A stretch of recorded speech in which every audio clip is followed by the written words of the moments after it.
Hey guys, welcome back to the channel. Today we're going to be doing a little bit of interior work on the Mustang, replacing the dashboard backlighting with some nice new LED backlighting. It's one of the main problems as far as drivability of the car, because when I'm driving at night, I literally cannot see anything on the dashboard. The current lights are so dim. I'll roll some footage right here for you, but honestly, they're so dim, I'm not sure that you're gonna be able to see anything in the footage, because I can hardly see anything in real life, and I'm sure my camera doesn't pick it up too well. But they're just the original bulbs, 40-year-old bulbs maybe, who knows, and half of them are probably burnt out. So I went ahead and picked up a kit to replace all the cluster backlighting light bulbs with LEDs. I got the kit off of FOXBODY.com. Cost me $35. It comes with a whole bag of lights. You got blue, green, yellow, white, and red for all the different indicators and different lights on the dashboard. I also went ahead and grabbed this new set of dash pad hardware because I am missing some screws and some of these threaded plates off of my dashboard, so I figured I'd replace them while I'm in there. And then I also got this box off Amazon. It only ran me about $9, and it's new sockets for 10, which is all of the bulbs. One thing that happens is the actual terminals on these sockets get really badly corroded, and I think that's the problem on a bunch of my bulbs, because they don't actually look burnt out, but the bulbs are not lighting up. So this should be a quick install, and I'm gonna go ahead and hop in the car and take care of it. Real quick, I just wanted to say, no, I don't normally let my cars get this dirty, but the pollen outside is unbelievable. This is literally after washing it about 3 days ago. It's my brother's car, and I'm not sure if y'all can tell, but it's pretty extreme.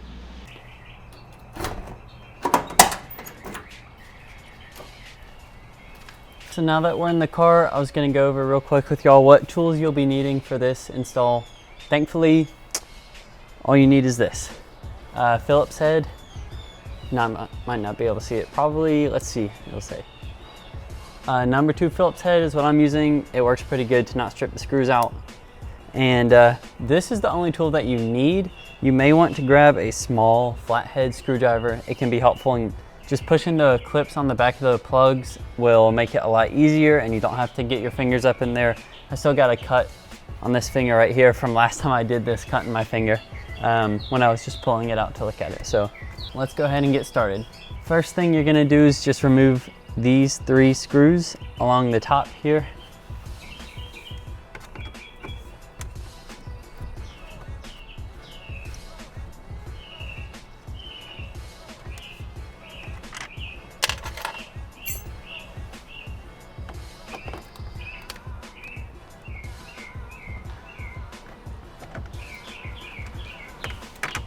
If you're paying close attention, you'll realize I didn't pull this middle screw out. That's because I don't have one. That's part of the reason I bought this dash pad hardware kit. So the next step that I'm gonna do, you may not have to do, but my car actually has a dash pad cover over top of the dash pad because the original dash pad is red, and instead of replacing it, the previous owner put a cover over top of it. It's way cheaper and faster, but it doesn't look as good. So eventually I'll be replacing this dash pad. As soon as I take this cover off, you will see why.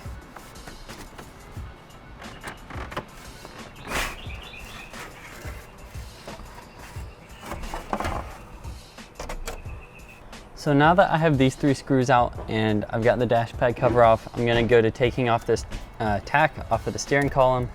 So now with the aftermarket tack out of the way and the dash pad cover out of the way, just gonna pull up on this, pull it forwards, and the whole thing will slide right out. So now we've got that cover off. You don't have to remove the dash pad actually to remove this on the older 4i notches. You can just pull the cluster straight out. So it's got 4 screws, 2 there, 2 on the other side. I'm not sure how well you can see this, but there's lots of videos explaining this on YouTube. The purpose of my video is more just to document doing the work. So I'm gonna pull those 4 Phillips head screws out.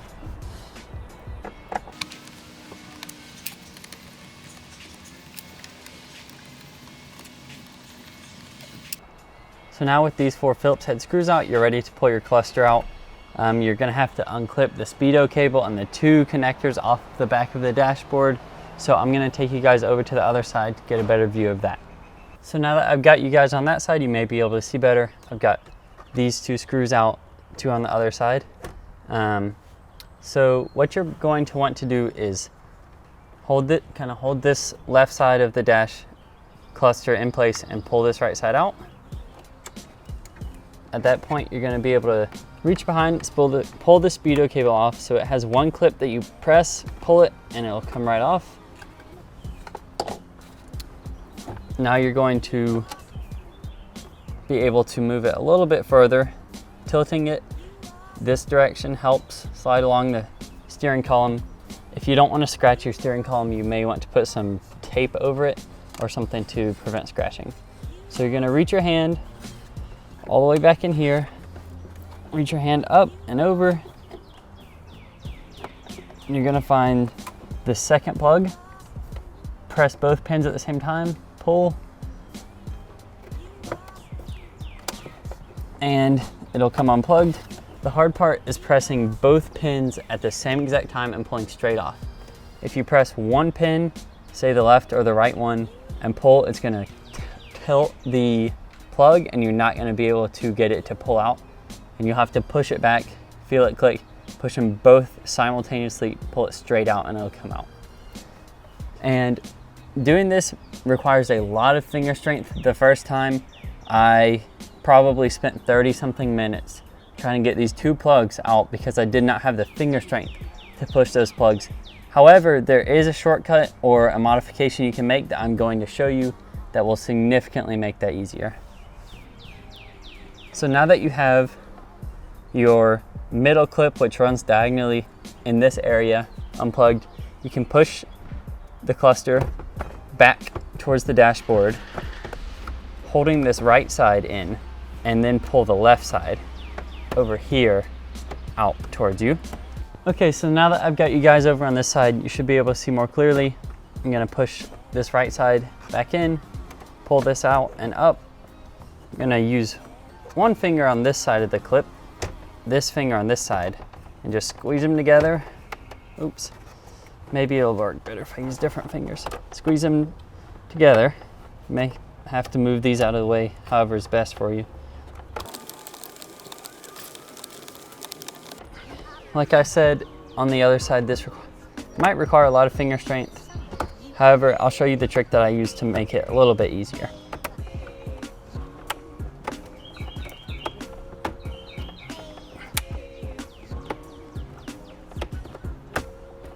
So, got both of them, pushed it out, and it went. So, pull this back out of the way, and you're gonna take your cluster and just flip it this way, slide it up, maybe pull this. It's kind of a tight fit, but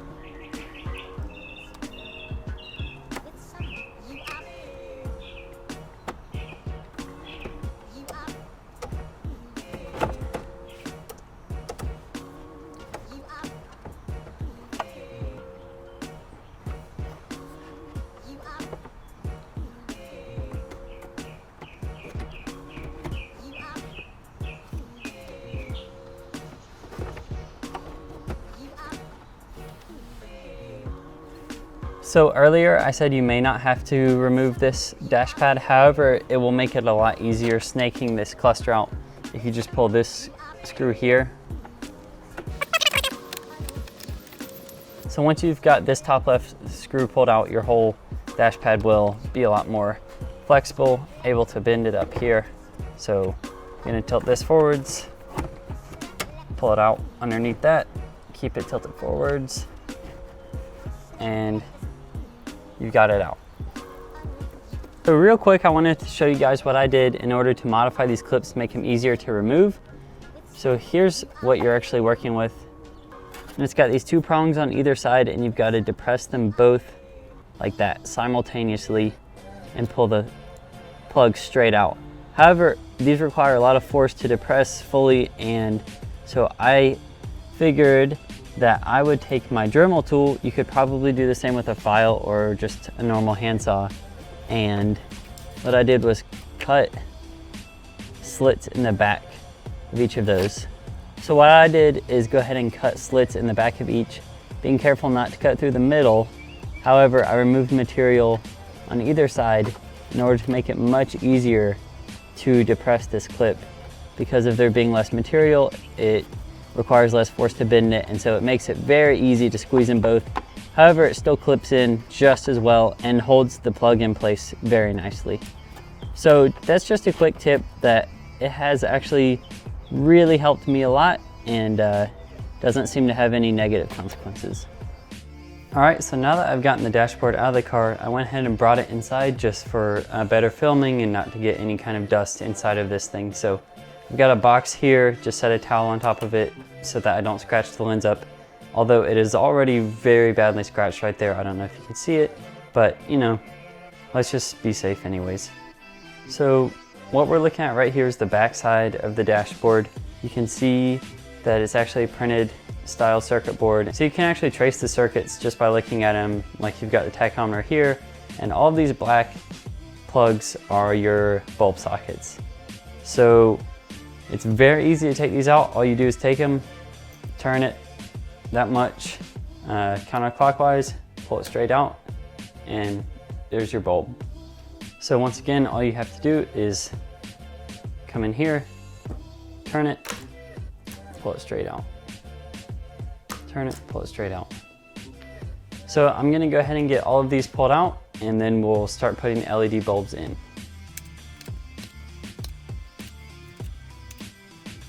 All right, so now that we've got all of the old bulbs pulled out, I just wanted to pull one apart and show you how it comes apart. So this is the socket, and I'm gonna be replacing all of the sockets just to avoid any cold circuits that I may have. Like I said, I picked this up on Amazon. The link will be in this description. As well, the link for these LEDs will be in the description. So you got a box of 10 of them.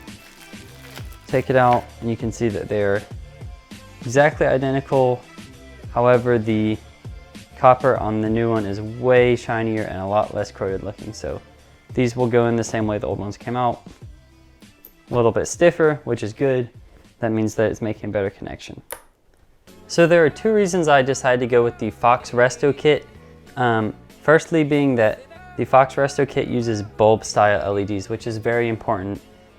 This means that unlike traditional LEDs, which will just have one diode on the top of it, these have 4 around the sides and 1 on the top. This means that similarly to one of these style bulbs, it puts out light at all angles versus just putting light directly out. I've seen reviews that some of the bulb or non-bulb style LEDs, the straight diode ones, don't do a very good job of diffusing the light. The second reason I went with the Fox Resto kit is because, well, one, it comes with a lot of different options. Obviously, this is way more bulbs than even go in the dashboard. And secondly, these bulbs fit in the sockets while retaining the factory colored plastic on the backlight sockets. There's a plastic piece back in there that's colored. I believe mine are colored dark green in order to give the dashboard a backlit color effect. And if you don't get the correct LEDs, you will have to remove those and instead use colored LEDs. However, mine fit directly in there even while the plastic piece is still intact, which means that my installation is just that much easier and that much cleaner. So as I mentioned earlier, the Fox Resto kit comes with a lot of extra LEDs. I'm only going to be using these for the backlighting, these for the turn signals, this for the high beam indicator, and these, well, 2 of these for the warning lights. Mine does not have the third one. However, I will probably go ahead and install the bulb just to have something holding the spot.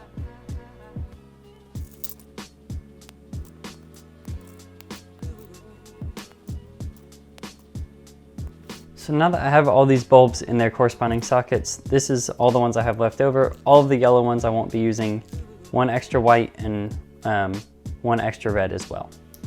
So now I'm going to go ahead and put each bulb and socket into its corresponding place. One thing to keep in mind is that LEDs are polarity sensitive, while normal incandescent bulbs are not polarity sensitive, meaning you can plug this in either way and it will light up. Whether the ground is on this side or this side, the voltage is applied to one side or the other. Either way, it's going to light up. Whereas with LED bulbs, they're a diode, so they will only light up with one direction of potential difference, or with one direction of current flow. So that means that pretty much there's a 50-50 chance that you have the bulb in the socket wrong. There may be a way to tell based on which one of these wires is longer or shorter or something of that nature.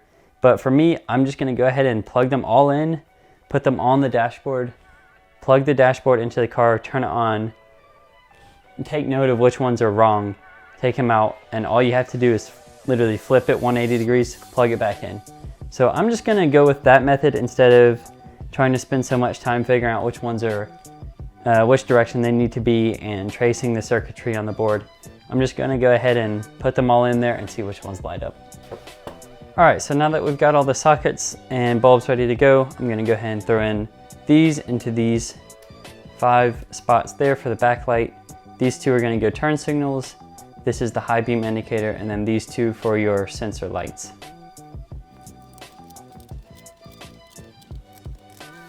All right, so now that we've got all the sockets in and all the bulbs into the cluster, let's go ahead and throw this cluster back in the dash and see which ones are gonna light up first try. All right, so let's go ahead and throw the cluster back in here, doing the same exact steps, however, in reverse, and still making sure that both clips get seated. If you don't make sure that both clips are seated, then you're probably not gonna have pushed the pin in all the way, and you will probably be missing lights. So make sure you take care of that.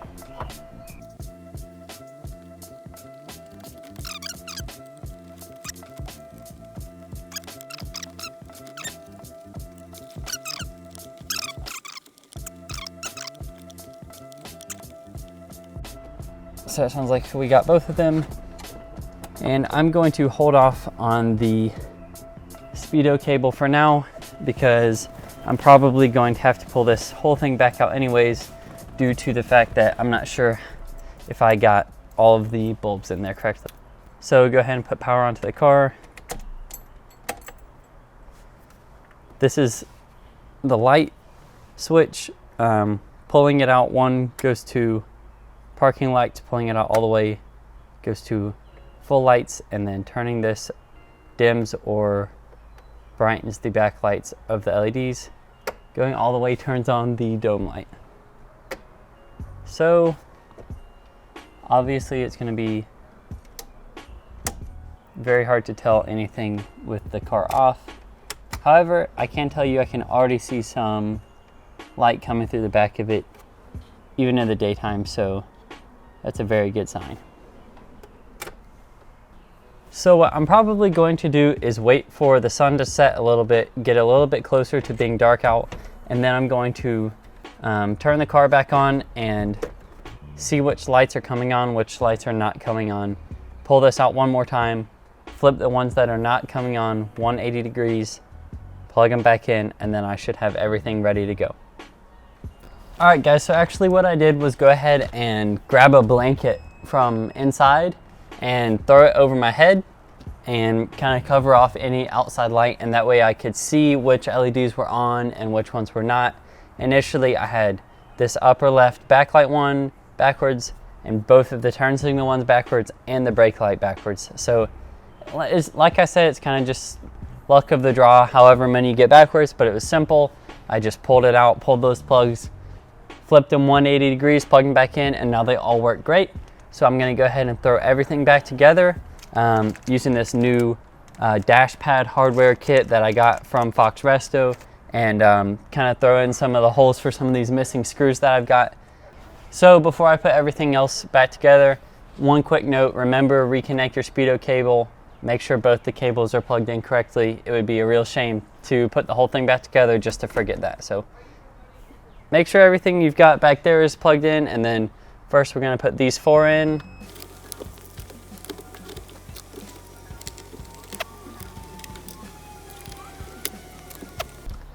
Now that I've got those 4 screws back in, I'm gonna put this screw, all the screws back in the dash pad.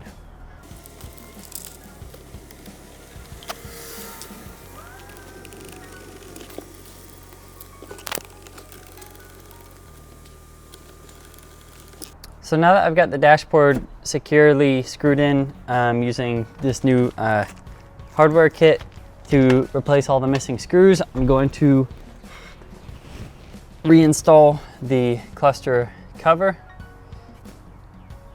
Simply line up the tabs.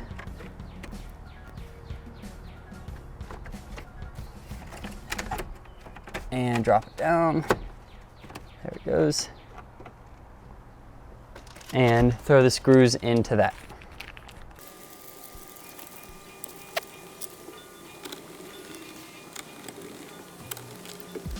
So now that I've got this cover back on, I'm gonna go ahead and throw my dash pad cover back on. Like I said previously, soon I plan on replacing this with an actual black dash pad. However, for the time being, this will work to cover up some of those holes. So I'm gonna wait for the sun to set, and then I will get you guys some good before and after shots. Okay guys, I'm back out here in the Mustang now that I've got the LEDs installed and it's dark outside. And wow, you guys can definitely tell a difference, I'm sure, as you couldn't even see them before the install, but they look really good. I'm very happy with how these LEDs turned out. There is one little shadow right there. That's just because the LED is so bright that it kind of shines around the face of the gauge directly on the cluster, but that's just a small problem. Anyways, I'm really happy with this. I'll give you the turn signal, super bright. Obviously the brake light is working. I'll cut it off. So the only downside I have with this kit is the high beam indicator. This blue high beam indicator up here is way too bright because of the LED being such a powerful light. And so I think I'm going to either just tint that little window there or change that one back to an incandescent bulb, because when I click this brights on, the brights work, but I about get blinded by that blue thing. It's pretty bright. Anyways, I am very happy with how these turned out, and I hope you guys comment below and let me know what you think, or if you've got a similar kit on your car, and what brand and what you think about it. So guys, thanks for watching, and I'll see you soon.